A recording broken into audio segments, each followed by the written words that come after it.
La Concejalía de Cultura del Concello de Ourense presentó hoy las actividades culturales organizadas de cara al verano. 15 espacios urbanos de la ciudad, además del auditorio y el Museo Municipal, acogerán obradoiros, música, títeres, exposiciones o conciertos.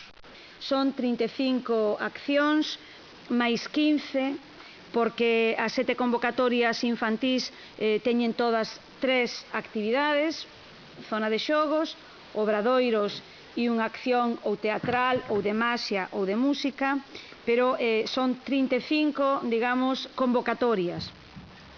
Creemos que fixemos un programa variado e expansivo para os pequenos. Os pequenos van ter todos os mércores unha actividade distribuída por casi que todos os puntos da cidade. Tamén fixemos un esforzo para que a programación vaia a toda a cidade e tivemos especial interese en descentralizar algunhas das actividades. Tamén habrá cine. El Festival de Cine Independiente de Ourense presenta Baixo as Estrelas, un programa que ofrecerá todos los viernes de julio y agosto a las 11 de la noche cine al aire libre en la Plaza de San Martiño. Serán una selección de las películas premiadas en los 2 últimos años, tanto por el jurado como por el público en el Festival Ourensano.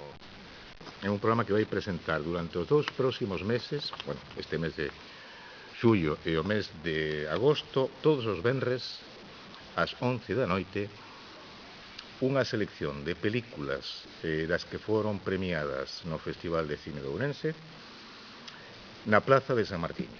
É cine ao aire libre, é tratar de chegar ao público máis da rúa, tamén tratar de facer que o público que poda vir a isto coñeza o cine independente que xa tuvemos, que durante o festival tuvo os maiores galardóns non solamente do noso festival, sino de moitos outros festivales internacionales.